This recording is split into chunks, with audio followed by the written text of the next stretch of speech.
family, welcome to another, not quite, we're in class, but in class is now taking a journey into narrative. And today we're going to be live in narrative where we're going to do something a little different. We did a Souls of Black Folk book discussion, so we're going to give you a little bit of taste of that here. But we're going to do a book club meeting in narrative, but we're actually going to be working. So you and I are going to roll up our sleeves and start tackling some of the work, the baton that W.E.B. DuBois put down. And it was through your mouth that I got the idea, like, let's finish the work. So tell us a little bit about what DuBois had envisioned with his 100-year plan. Oh, it's a great question. Well, it's good to see everybody and hope you all are coming over as we're speaking here over on the narrative side. And if anyone can't afford it, we're going to be giving out scholarships. So, we'll put the information in the description here, info@knarrative.com, and narrative is with a K, like knowledge, narrative.com, info@knarrative.com. If you need a subscription and can't afford it, we got you. The first 10, we're going to probably give away 10 every single month. So do that, but go ahead. Thank you. And that's possible. Thank you. In part because of the great response people have really been building. And for those of you who are thinking about young people, or not just young people, we always talk about young people, of course, but elders, everyone who can benefit and can contribute, because narrative isn't just, in fact, it's not even primarily about us talking, and it's about everybody sharing and building. We're building that world. So please, if you're a world builder, you want a different kind of world, we can make that world. And that's what we're doing. So, and that's what DuBois wanted. We talked and as we know, as now we'll be over in narrative talking about the souls of Black folk. Number one, because it's DuBois's best known book. This book, which was a collection of essays, and you all can go over the narrative and see what we talked about, that was published in 1903, a collection of essays, some he published before, others he wrote originally, really around this central question: what does it mean to be Black here at the end of the 19th and beginning of the 20th century in America? And what does it mean to be Black in the world? Because by then DuBois had traveled. He had participated in the first Pan-African Congress, 1900. And he had, at that Congress where he was the secretary, he was the guy who drafted the final report of this Congress, which was held in England, pulled together by a Trinidadian lawyer named Henry Sylvester Williams, who had spent some time in South Africa. In other words, DuBois had a glimpse of the Black world by that time. It is then that DuBois said the problem of the 20th century is the problem of the color line. So that's what he's addressing in the Souls of Black folk. What does it mean? And so the fact that we're reading it now, rereading it, and have never stopped reading it after almost 120 years, really speaks to the fact that problem hasn't gone away. And it's not a problem Black folk created. And so DuBois is trying to negotiate and navigate with that. But it's also important for us to understand why that book is the best known, because DuBois lives another 60 years. And so, why is a book that's written over almost 6 decades before DuBois passes, and before books that are much more important in many ways, why is this Souls of Black folk so better known? Why is it so well known? And it really comes down in many ways to, in our Africana Studies framework, the social structure, because this book has one of the most misinterpreted books in Black letters, because people get caught up on this concept of double consciousness, and they get caught up on this idea. And it is one of the most misinterpreted concepts when you're discussing Black American life. And DuBois himself revisits double consciousness, revisits the talented 10th. Those things we know best about DuBois are probably the least understood things DuBois wrote. So that's why we figured we should go into the Souls of Black folk. And the last thing I'll say is DuBois wrote several autobiographies that were published and other autobiographical materials that weren't published. His papers are voluminous at the University of Massachusetts, as we talked about in the session we posted. And as we're talking about now, as you all are watching this tease, this little bit here. And Souls of Black folk in many ways is autobiographical. It's about his days at Fisk when he is teaching. DuBois was a teacher of little Black children, Black school children in the country, backwoods of Tennessee. He's talking about that. It's about a man whose own father wasn't in his life, who has a surrogate father figure in one of the great thinkers of the 19th century, who went to New York African Free School, who by the end of the century was one of the most important thinkers in the country, the great Alexander Crummell. He talks about all of those things. It's also a history book. He goes through the history of enslavement and Reconstruction and the coming of John. And so you get a sense of the journey of Black folk from a man who was one of the most educated human beings on the planet at the time he wrote this. And how does that tie? So that's the souls of Black folk. Now, how does that tie to his research plan? Du Bois, one of the most important elements, and thank you, Professor Hunter, for doing this, because it's really been your determination for us to extend that Du Bois's idea that is helping us in terms of one of the pillars of narrative. Dr. Du Bois, of course, who, had he been a white man, would never have been able to do what he did at Atlanta University, because he would have been at Harvard or Stanford or University of Chicago somewhere. But since Black people couldn't teach at those schools, he found himself first at Wilberforce. Then he actually got offers at Lincoln University, Missouri, and Tuskegee, ironically. Booker T. Washington tried to hire him, but he ended up at Wilberforce for a while. And then he came to Atlanta University. And that's where you see him do the work that we're still grappling with. Du Bois said, we have to establish a place where Black folk are dealing with what he would call Negro problems. What are the Negro problems? Not for me.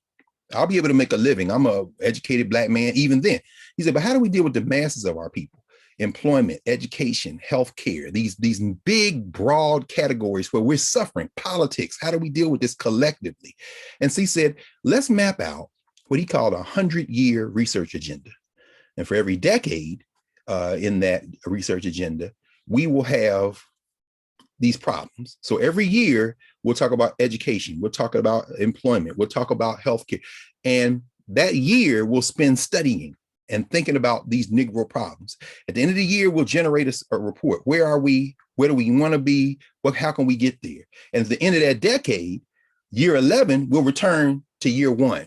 What progress did we make?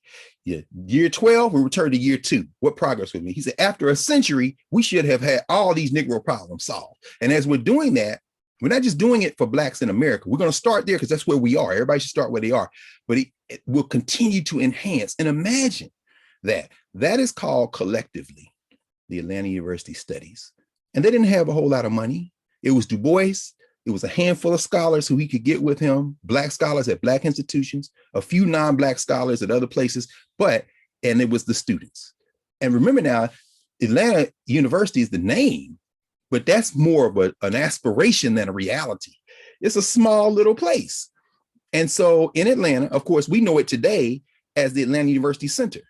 There was a Spelman, there was a Morehouse, but the Atlanta University is kind of like a concept. You know, it's going to be, this is the graduate school. Do we have undergrad? There's Morris Brown down there, and all those schools still exist. But then, and this is the last part of it. So he's able to do that beginning in the 1890s when he first goes to Atlanta University, after he spends some time in Philadelphia with his wife and young son, who dies in Atlanta, as we know. We'll talk about that in Souls of Black Folk. And as he gets that momentum going around 1906, 7, 8, they start publishing their findings. They have these Atlanta University conferences on the Negro problem. And then, of course, he is recruited to be one of the founders of the NAACP, and he leaves Atlanta University. And in 1909, the NAACP is founded. In 1910, he starts the Crisis magazine. He's gone from academia. He's gone for 24 years.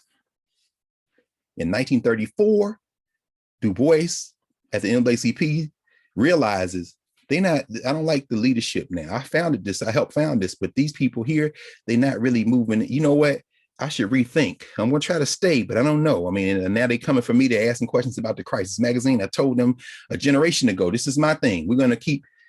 His friend John Hope has been asked in Atlanta to really make Atlanta University the center for the study of the Negro. We're going to have a real life university. That's what Du Bois says. He says they asked John Hope to create a real university. John Hope calls Du Bois and says, will you come? Du Bois is like, yeah, I'm tired of this NAACP thing. Yeah, I'll come.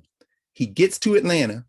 He rejoins the faculty of Atlanta University. He tells his friend John Hope, who had been the president of Morehouse, and who then they say, well, will you be the president of this new Atlanta University where we really had this concept? We're going to have a graduate school. He said, yeah, I'll do it.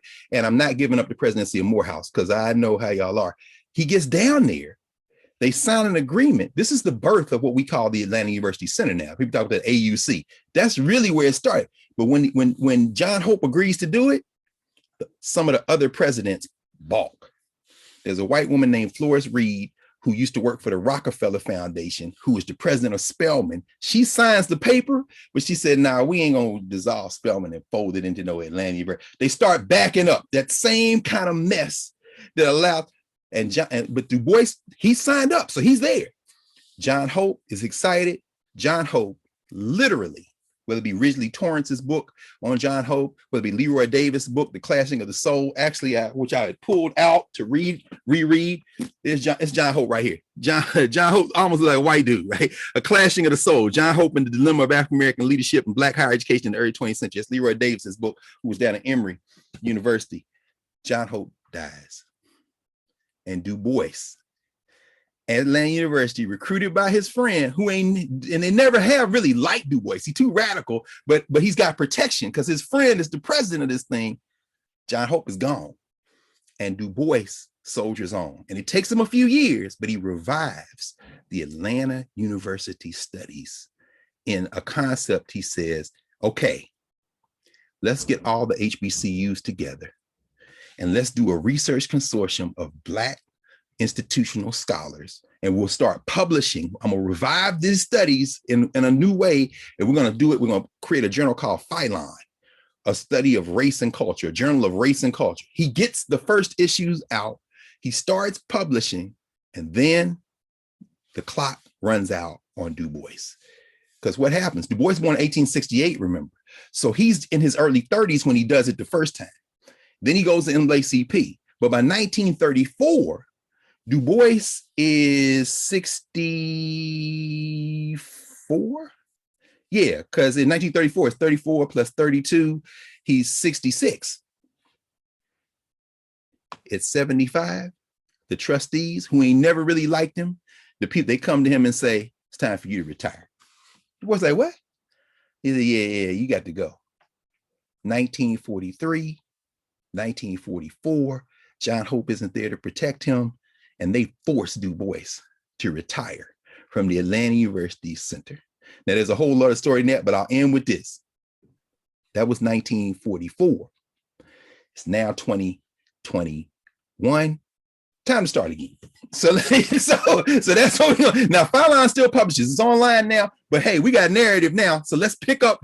Professor Hunter said we got to pick this ball up. They put the old man off, and now it's time for us to start again. So let's get going. Nothing gets wasted and not on our time. So we're going to start off with healthcare. That's going to be the first pillar because I think foundationally, if you don't have your health, all of the visions and dreams and hopes that you want don't get done. And I think, in the midst of this pandemic and on the heels of COVID-19, I think we're vastly aware of the disparities, especially in our community. So let's start there. And let's look at maybe the Cuban model, because they seem to have figured out healthcare without money and resources or what have you. So we're going to have that discussion today. We're starting with that in Knarrative. So go over there and sign up if you haven't. And if you can't sign up because you don't have the resources, go to info@knarrative.com and we'll see y'all over there because we got work to do. And let's take, and as y'all going over today for Souls of Black Folk, we won't be live on here. So, but we will raise a name that had we been in our conversations on Saturday. We'll pause. We'll pause. And so we'll see you all over on the other side.